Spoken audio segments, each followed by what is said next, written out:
Next concept is attitudes. Attitude is the tendency to feel and behave in a particular way towards objects, people, or event. There are three components of attitudes: cognitive component, affective component, and behavioral component.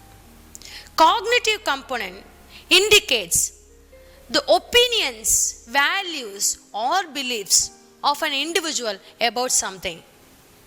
The affective component represents the feeling of a person towards something. The behavioral component indicates the intention of a person to behave in a particular way. There are mainly different types of attitude. One is job satisfaction, job involvement, and organizational commitment.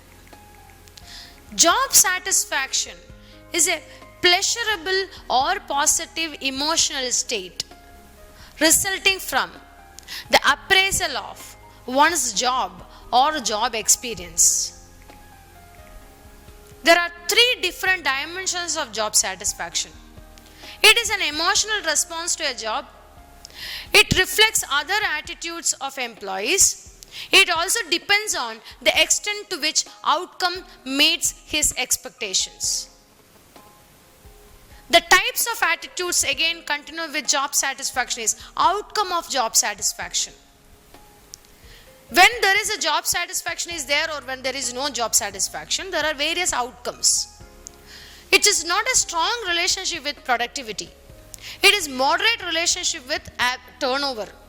Inverse relationship with absenteeism. When job satisfaction is high, absenteeism will come down. It will be less.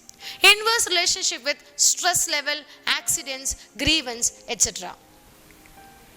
Next type of attitude is job involvement. This refers to the extent to which a person identifies psychologically with his job, actively participate in it, and considers that his performance in the job contributes to his self-worth. Next is organizational commitment. It refers to an employee's satisfaction with a particular organization and its goals. Mayer and Allen proposed a three-component model of organizational commitment: affective commitment, continuance commitment, normative commitment.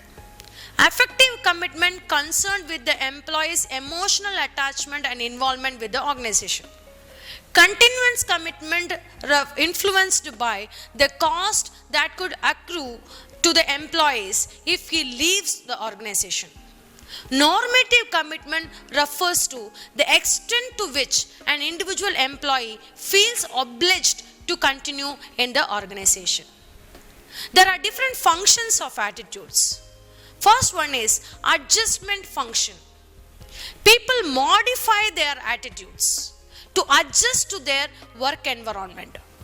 Next is ego defensive attitude or ego defensive function. It helps them to defend their self-image.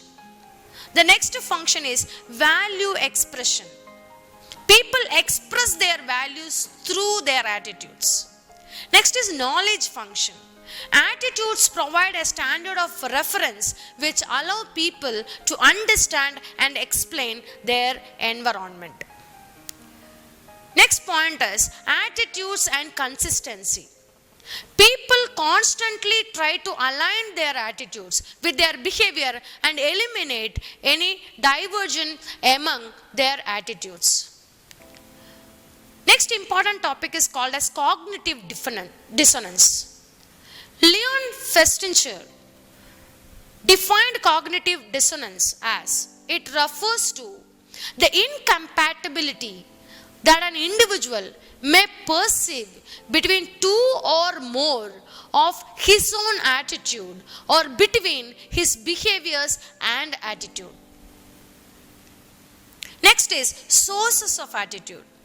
Inherited from parents and acquired from teachers or peer group members attitude is getting formed. It is similar to personality. Attitude of the person also is getting formed based on these people. It is also formed based on heredity predispositions.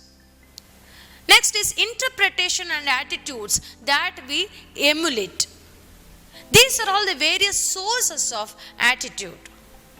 Here we will see the ethical issues in organizational behavior.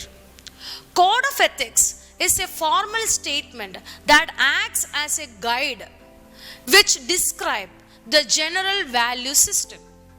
Ethical principles and specific ethical rules that people within an organization are expected to follow certain things. It is known as company credo. It issues related to conflict of interest, privacy of information, gift giving or bribes, political contributions, etc. These are all the various ethical issues in organizational behavior.